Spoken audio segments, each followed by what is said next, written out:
ማህተመ ካራማቻንድ ጋንዲ ከ1869 እስከ 1948 ዓመተ ምህረት ህንድን በአመጽ አልባ የትግል ስልት ወይም ነን ቫዮላንስ ነፃ እንድትወጣ ከፊት ሆኖ የመራ ድንቅ ሰው ነው።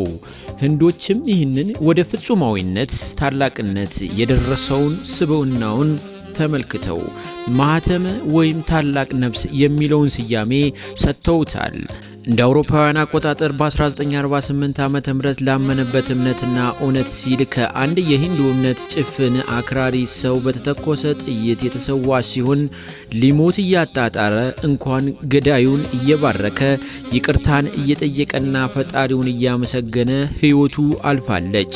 በዚህ ምድር ላይ ለሰላም፣ ለነጻነት፣ ለፍትህና ለፍቅር ከታገሉ ሰዎች ውስጥ እንደ ጋንዲ ማግኘት ይከብዳል።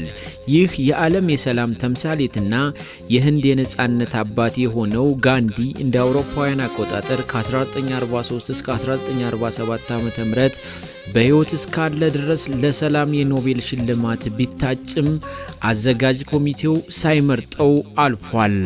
ታሪክ ግን ከጋንዲ በላይ የሰላምና የፍቅር እውነተኛ ተምሳሌት እንደሌለ ይናገራል። እውነተኛ ሰው ትክክለኛ ሽልማቱ ጥሎ ያለፈው መልካም ስራው ነውና ከንግግሮቹ መካከል በጥቂቱ በቁጥር አናሳና ማንም ደጋፊ ባይኖራትም እንኳን እውነት ግን ሁሌም እውነት ናት። እውነት በራሷ ከበቂ በላይ ማስረጃ ናት። የድንቁርናን የሸረሪት ድር ከላይዋ ላይ ባስወገርን ሰዓት ግልጽ ሆና ለዓለም ሁሉ ታበራለች። እውነት ፍትሃዊ የሆነውን ነገር በፍጹም አታጠፋውም። ሐሰት በብዙ ፕሮፓጋንዳ ተባስታ ብትሰራጭም እንኳን እውነትን መሆን አትችልም። እውነት ማንም ሰው ባያያትም እንኳን ውሸት መሆን አትችልም። ፍቅር ቁጣን፣ ራስን መግዛት፣ አመጽን እንደምታጠፋ ሁሉ እውነትም ሐሰትን ታጠፋለች።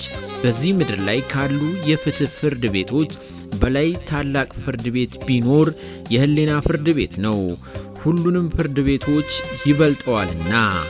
ማህተመ ካራማቻንድ ጋንዲ ስለ እውነት የተናገራቸው ወርቃማ አባባሎች መካከል የተወሰደ ነው።